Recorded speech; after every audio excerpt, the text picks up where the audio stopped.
Tonight at 11, a road rage suspect pulling a gun on a victim before leading police on a wild pursuit, even firing at officers. How cops got their man. Exclusively first on 10, an officer under investigation after he's seen slamming a man to the ground for simply shooting video on his phone. A shootout at sea between customs agents and suspected smugglers. 3 agents shot, 1 killed. We have new details tonight. The father of an OnlyFans model charged with murdering her boyfriend getting into a testy exchange in court. Airline employees busted at MIA after coming back from Brazil, what investigators say they had in their bags. And it's the end of an era for the Speaker of the House. We're live in Washington with reaction. Local 10 News starts right now. Live, the one and only Local 10 News starts right now. Off the top at 11, we're getting our first look at the mugshot of a man accused of leading police on a wild chase, even shooting at officers. And detectives say it all started with a case of road rage. Local 10's Roy Ramos live now in Doral with our top story tonight. Roy. Calvin and Nicole, it all started right here on Northwest 87th Avenue. In fact, police say it's right here in the lanes of traffic where that driver got out, grabbed his gun, and started shooting at another driver. And when police tried to stop him, well, he started shooting at them. Okay, Roy, thanks a lot. Developing tonight, danger on duty. A U.S. Customs and Border Protection agent was killed in a high-sea shootout with suspected smugglers off the coast of Puerto Rico. 2 other agents were injured. Local 10's Hatzel Vela is live in Dania Beach with new details about the suspects. Hatzel. So, Nicole, we know these are federal agents who worked in a highly specialized unit. In fact, some of the work was done right here in South Florida tonight. One of them has lost his life in the line of duty, and we're now learning more about the suspects. Tragedy on the high seas. Thanks a lot there, Hansel. And new tonight, 25 migrants were intercepted in Fort Pierce. The nationalities of those on board are unknown at this time.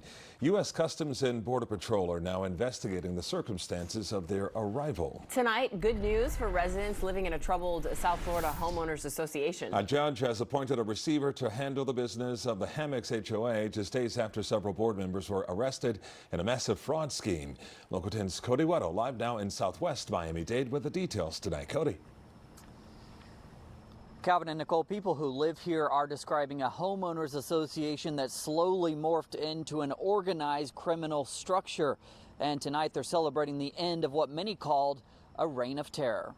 What a party there. Thanks a lot, Cody. Drama in court today as the father of a social media model charged in her boyfriend's murder took the stand in her defense. But was it enough to convince the judge? Local 10's Ian Margol has more from Miami. This was what is called an Arthur hearing. Basically, they were deciding whether or not Clenny could get a bond to pay and then wait for her trial at home instead of staying in jail. But the judge today said we're going to have to wait a few more weeks for an answer. And now to a story you saw exclusively first on 10. We are hearing from a man who says he was arrested by police simply for filming them. Video shows the moments a Miami police officer slams Matthew Gander to the ground outside his family's smoke shop. Gander says he was injured by police after authorities questioned him for recording them despite him being on public property. Miami police were responding to a woman overdosing nearby. He accused me, of selling narcotics out of our store, and that we were the reason why the lady was, quote unquote, I guess, dead, pronounced dead in the street. Well, Gander was arrested for disorderly conduct, but was then unarrested. Internal Affairs are now investigating the incident. Only on 10 tonight, a Delta flight attendant is in jail after being accused of smuggling drugs at Miami International Airport. Marcelo Chavez appeared in bond court today and is now facing drug trafficking charges. And according to authorities, Chavez and his partner, who was also a Delta worker, was arrested Tuesday after arriving from Brazil with narcotics in their baggage. A father accused of kidnapping his own son appeared before a judge today. George Morales was extradited to Miami-Dade County yesterday and is now being held without bond. Police say George and his mother, Lilian Morales, left South Florida with 6-year-old JoJo on August 27th. The father and son were eventually spotted at a Walmart in Canada. That happened last month and they were captured. JoJo has since been reunited with his mom. And Lilian Morales appeared in court yesterday. She's accused of helping her son kidnap JoJo. Both are facing felony charges of custodial interference. Developing tonight in the nation's capital, House Speaker Nancy Pelosi announcing she will step down from her leadership role. She is the longest serving Democratic leader. Our D.C. Bureau Chief Ben Kennedy live in Washington with her emotional goodbye speech today. Calvin, Nicole, for 2 decades, Nancy Pelosi served as Democratic leader in the House. South Florida Democratic lawmakers call her a hero, someone they say had a big impact on Capitol Hill behind me. Okay, Ben, thanks a lot. And now to a traffic alert in Fort Lauderdale, where there is a new lane arrangement on I-95 southbound due to a construction project. The 4 southbound lanes of the interstate have now split just north of State Road 84. They rejoin just south of I-595. Now, this is all to accommodate construction of the new 95 express lanes flyover that will join onto the lanes of 595. There are signs to notify drivers, but this project is expected to run to the end of January. In tonight's follow-up file, a judge has awarded Gabby Petito's family $3 million in a wrongful death lawsuit against the estate of Brian Laundrie. An attorney for Petito's parents say the money will go toward the Gabby Petito Foundation, which helps support victims of domestic violence and organizations that look for missing persons. Authorities say Petito was strangled by her fiancé during a cross-country road trip last August. Still to come tonight, anyone looking to buy a ticket to Taylor Swift's new tour may be out of luck. The outrage after Ticketmaster suddenly canceled the sale. Plus, new details about the driver who plowed into a group of police recruits, what the sheriff is saying he did moments before that crash. 68 degrees in Fort Lauderdale. Yes, cooler weather is upon us. I'm Chief Certified Meteorologist Betty Davis. I'll let you know if this is going to last straight through the Thanksgiving holiday. But first, more lessons learned from Hurricane Ian. We look at which roofs fared the worst in the wake of the storm.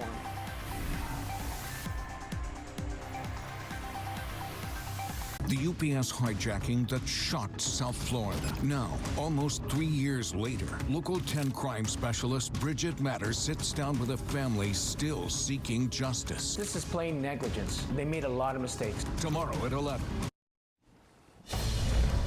Hurricane Hugo and Hurricane Andrew had major impacts on the future of roof construction here in Florida. In tonight's ongoing series of lessons learned from Hurricane Ian, Local 10 hurricane specialist and storm surge expert Michael Lowry shows us how various roof types held up in the storm. Thank you, Michael. And a final note, data shows the best performing roofs, regardless of age, were made of metal. Tomorrow, we wrap up our series of reports with a look at how various aspects of infrastructure were impacted by Ian. Well, right now, parts of western New York are under a state of emergency as residents brace for a major snowstorm. A lake effect snow warning is in place in the Buffalo region through Saturday, where the storm is expected to dump, get this, up to 5 feet of snow. 5 feet. None of that here, but it did feel nicer outside, Betty. Oh, isn't it great? Yeah. Oh, who needs the white stuff? I know. A little hot cocoa here in South Florida. 60s, that's about as good as we get when it comes to chilly weather, and that's enough, especially when you compare to what's happening in the Northeast. Buffalo right now, the snow is flying, a current temperature of 28 degrees. No, thank you. We'll take this 71 that we currently see in Miami with a light north wind. Or maybe we'll settle for that 68 that's showing up in Fort Lauderdale right now. Also seeing some upper 60s inland from Pembroke Pines to Hialeah, Kendall, 67 degrees. We'll lose a few more degrees through the overnight and probably end up with lows in the mid 60s for several of our inland neighborhoods, and then the low 70s down around the Keys. But this is very close to where we should be for this time of the year. And then tomorrow morning, get just enough sunshine going, and we'll start a modest bounce back by 8 a.m., creeping up towards 70, and then some mid 70s around 10 o'clock in the morning. But the kind of warmth that we had to start the week, that's not how we are wrapping the week, clearly, thanks to the northeast winds that we're now getting into after we pushed a cold front through really early this morning. Couple showers out over the Atlantic waters. They're just east of, say, Miami Beach and Key Biscayne and Biscayne Bay. I think these mostly stay away from land, so the air is dry enough such that we're not planning on much rainfall tonight or tomorrow, though we are still pulling in some mid and high level clouds tonight and tomorrow as well. Chance for rainfall, but tomorrow we're going to be hard pressed to get much rainfall out there. Rain chance at 10% through the day. Saturday, a 30% chance of showers, but Sunday, Monday, be ready for some wet weather. And then by Thanksgiving Day, we are starting to warm our temperatures up. It looks as though we could be heading back up to the mid 80s. So let's enjoy the cool down while we've got it. Nicole? All right, Betty, thank you. After the break, new video showing the moments an SUV slammed into a group of police recruits. Why investigators say they now believe this was intentional.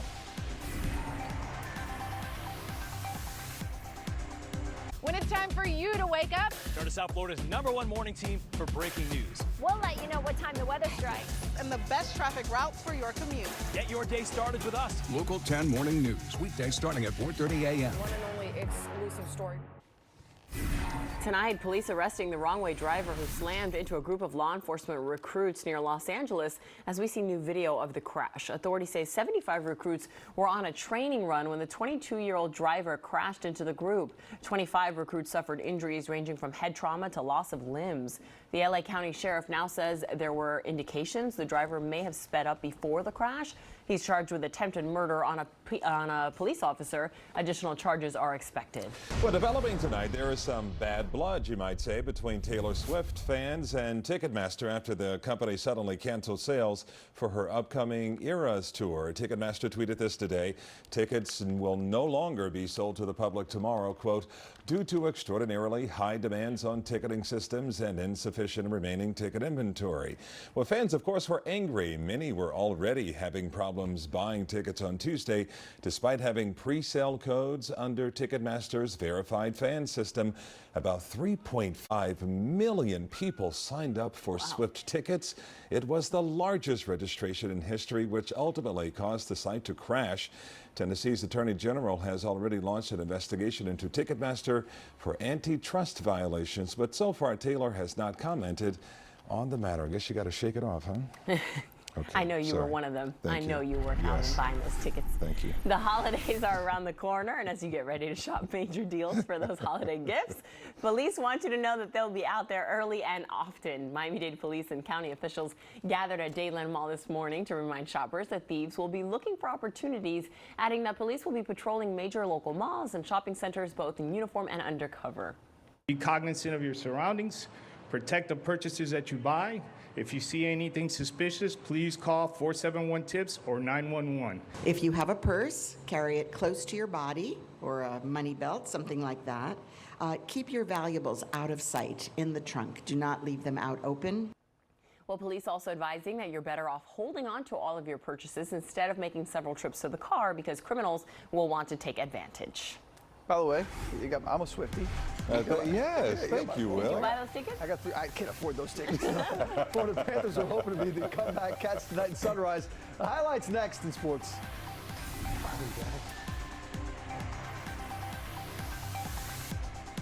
The Local 10 7-day forecast is sponsored by your South Florida Acura dealers. Stop by your local dealer for a great deal on a new Acura.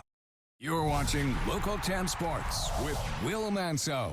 Well, the Panthers continuing their 5-game homestand tonight in Sunrise by hosting Dallas. The Cats had won 2 of the first 3 games on this nice stretch on home ice. Jimmy's got some great stories. Look forward to reading it. And even in his 70s, he's got plenty of swagger. That's a look at sports, buddy.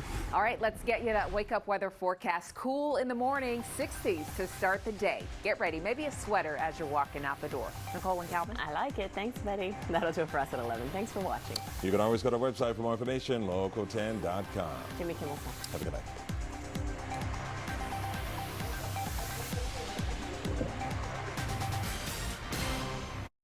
The Time and Temp, sponsored by Rooms to Go.